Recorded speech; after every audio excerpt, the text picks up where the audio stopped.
Ladies and gentlemen, I am SidAlpha. The controversy surrounding loot boxes and their gambling mechanics has seemingly grown to critical mass in 2017 with games like Middle-earth, Shadow of War, and Star Wars Battlefront 2 EA. In addition, the constant excuses being made for the AAA companies, such as the oft-heard line about games being too expensive, and the publishers need to be able to churn their games into predatory Skinner boxes in order to make any kind of a profit, are shown to be false at literally every turn. We can even thank Take-Two Interactive for their patting themselves on their backs during their quarterly investor conference call for filling in some of that information themselves, as they reported 42% of their income being from, quote, recurring revenue. This amounted to an average of over $300 million per quarter, which means that Take-Two Interactive's profit of over $1 billion for 2017 alone is mostly due to recurring revenue.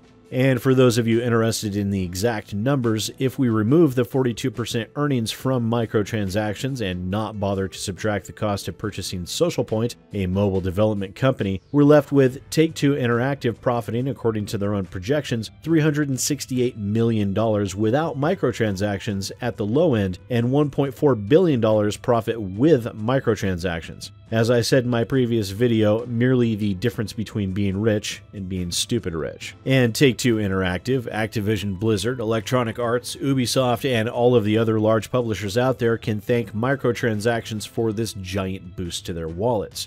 A boost that, according to Take-Two Interactive's own stated financials, they simply do not need in order to remain highly profitable. But in their ever-present quest to take all the things, companies like Take-Two Interactive, Warner Bros. Gaming, and especially Electronic Arts have doubled down on loot box gambling within their video games at every churn, making use of every dirty trick in the book in order to turn players into payers. However, it would seem that thanks to the massive backlash over the pay-to-win game mechanics, coupled with an exceptional in-game grind mixed with loot box gambling tied to in-game progression, we have Electronic Arts to thank for government entities finally beginning to wake up and realize what many of us have been saying for literally years. This has happened in two different but very important entities. In a press announcement yesterday, the state of Hawaii has announced that they will be looking into implementing legislation over the coming year to age-gate these predatory models currently implemented in many video games, as they do in fact meet the criteria of gambling and have not been regulated at all, in stark contrast to casino gambling that is regulated, and a myriad of information must be submitted to state and federal agencies in order to help ensure some measure of protection against overly predatory practices.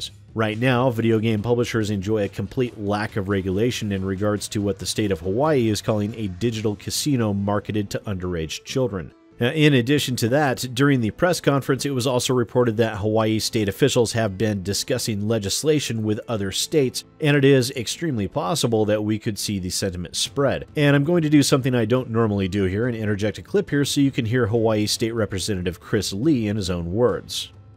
We are here today to ensure future protections for kids, youth, and everyone when it comes to the spread of predatory practices in online gaming and the significant financial consequences that it can have on families and has been having on families around this nation. This game is a Star Wars themed online casino designed to lure kids into spending money. It's a trap. And this is something that we need to address to ensure that particularly kids who are underage, who are not psychologically and emotionally mature enough to be able to gamble, which is why gambling is prohibited under 21, are protected from being trapped into these cycles, which have compelled many folks to spend thousands of dollars in gaming fees online.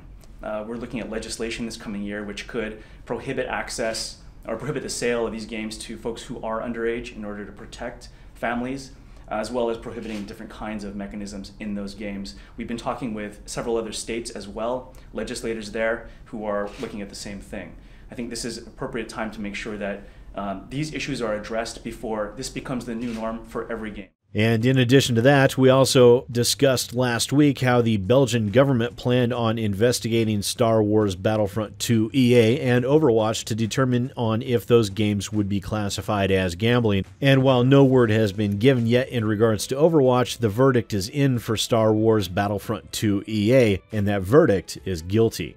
EA's cynical loot box system is gambling according to the Belgian government, and now they will work on legislation to block such games in their country, as well as they will be bringing the matter to the European Union, which, if enacted there, would cause severe harm to the prospective profitability of any such practices in the future. And yes, I am aware that there are those that will not be happy to see this turn of events. Some still continue to argue that these loot boxes are not gambling, while still others will be exceptionally unthrilled at the prospect of government regulation worming its way into our video games. However, I would ask everyone to remember this.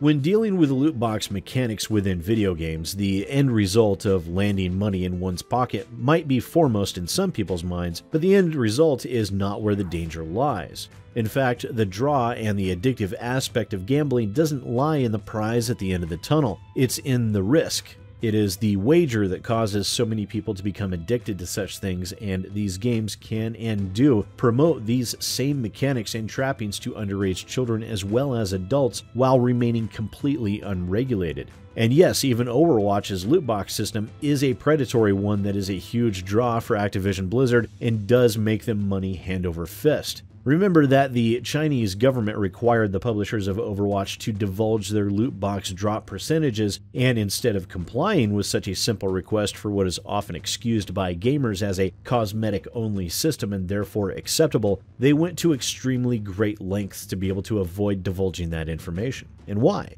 Well, there could be a couple of reasons for that, but the main one that I can think of off the top of my head is that if Activision Blizzard were manipulating the drop percentages, they would not be able to continue doing so if they were forced to divulge drop percentages officially. Reason being is that there have already been people attempting to figure out the drop percentages themselves, and it would be very easy for those individuals to find out if Activision Blizzard were being dishonest. And again, I'm absolutely certain that this is nothing but pure speculation, but if that were found out to be the case, the community backlash would be severe. So instead of merely divulging the drop rates, Activision Blizzard spent a rather obscene amount of money in order to avoid that disclosure. The fact is, loot boxes are unregulated gambling. The only difference between them and quote-unquote real gambling is the fact that loot boxes are a completely unregulated form of gambling, and the second is that, at least in real gambling, there's a chance that you get to walk away with something. So yes, there are some that will find this to be highly objectionable, but I for one am eager to see loot boxes removed from video games altogether. And just think, as deplorable as Electronic Arts is, we do have them to thank for at least the possibility of the downfall of this system that has been abused by the AAA industry for years. But as always, please do let me know what you think down in the comments below, and as I'm sure this video will be, quote, partially demonetized as so many others have been, I'm forced to once again remind everyone that I do have a Patreon if you would care to help support the channel. Even $1 gets you access to the Patreon-only areas of my Discord, access to the monthly Patreon AMA, and access to non-news related videos one day early. The link to that is in the description below, and if you are interested in gaining a little extra recognition, you can join the 20 and Up Club and guarantee your name in the description of every video. Speaking of, special thanks to our existing 20 and Up Club members and also our $100 Elite members who are listed down below. Your generosity helps make videos like these possible every day. Thank you guys so much.